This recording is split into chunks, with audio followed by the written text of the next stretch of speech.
Have you ever really stopped to think about your meal at a restaurant? Not just how it tastes, but the whole story. Where the food came from, how it got to your plate, and maybe most importantly, where it goes after you're done.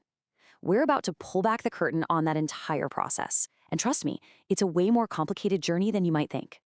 I mean, it seems pretty straightforward, right? You eat what you want, the waiter clears the table, and that's the end of it. But what if it's not the end? What if the food you leave behind is actually just the tip of the iceberg, the start of a much bigger and kind of shocking story? Because here's a wild fact. In a food lover's paradise like Malaysia, food waste makes up nearly a third of all the solid waste in the entire country. Yeah, 32%. That is a mind-boggling amount of food just getting thrown out. It really makes you ask, where is it all coming from? So let's start with the most obvious culprit, the place we all see firsthand. We're talking about the food that we, the customers, leave on our plates when the meal is over. You know, this quote just nails the problem. It's this weird paradox, right? How can a place that's so famous for its incredible food also have a massive waste problem? It shows you this isn't just about what we eat, it's about our habits and what we're okay with throwing away. All right, so to really get to the bottom of this, a study in Malaysia did something pretty smart. They decided to look at two super popular but totally different kinds of restaurants to see what's going on behind the scenes. Okay, so on one hand, you've got your Western-style restaurants. You know the drill. You order a specific dish off the menu, and they cook it for you. But on the other hand, you have the famous Indian Muslim restaurants, or momaks, which often have these huge, delicious buffets ready to go, on top of their regular menu. And as you'll see, that difference in style, it changes everything when it comes to waste. And this is where we get the receipts. This chart might look complicated, but it's basically a roadmap for food. It's called a material flow analysis, and it tracks every ingredient from the moment it comes in the door to the moment it leaves, often as waste. Let's break down what it found. So, for the Western restaurant, the picture's pretty clear. Look at that, almost 2/3, a whopping 62.9% of all its food waste comes from what's left on customers' plates.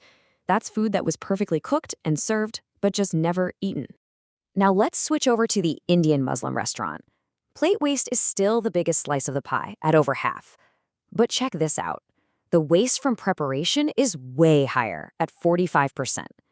That points a huge finger directly at the buffet-style service, where you're making big batches of food that might not all get eaten. That 45% number, that's a big deal. It tells us that a massive amount of waste is happening before the food even gets a chance to be served.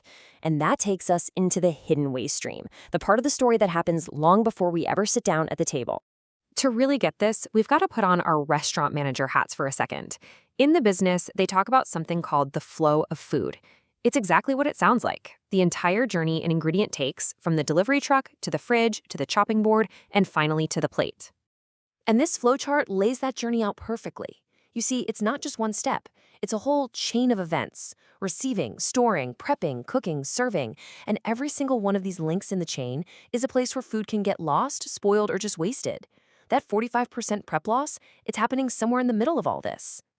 Let's zero in on the very first steps. Receiving sounds simple, but it's not just signing a piece of paper.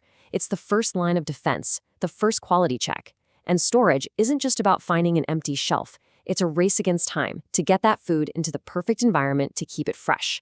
Because if you mess up these first two steps, things go downhill fast. You could end up with bad ingredients, food that's already going off, or even things like theft. All of that adds up to waste before a chef has even picked up a knife.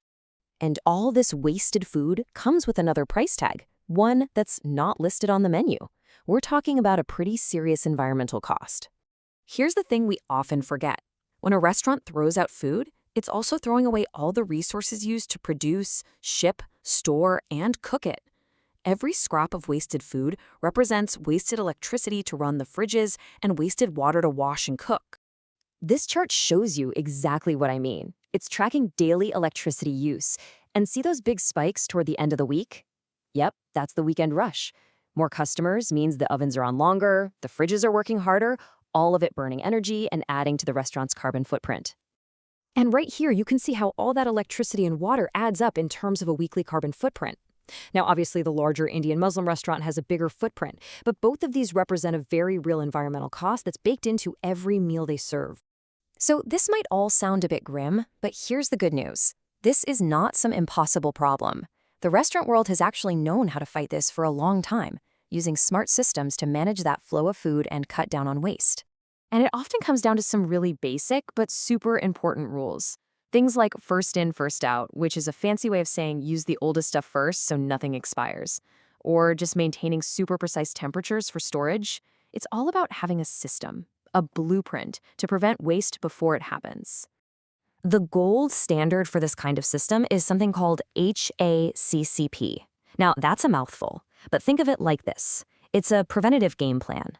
It's about looking at that whole flow of food journey and identifying every single spot where something could go wrong, like spoilage, and then putting a specific control in place to stop it. It's all about getting ahead of the problem.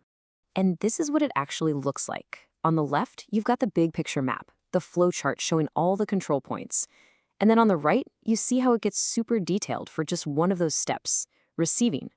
It lists the hazards, what to do to prevent them, and the exact corrective action to take. It's a step-by-step playbook for keeping food safe and preventing waste.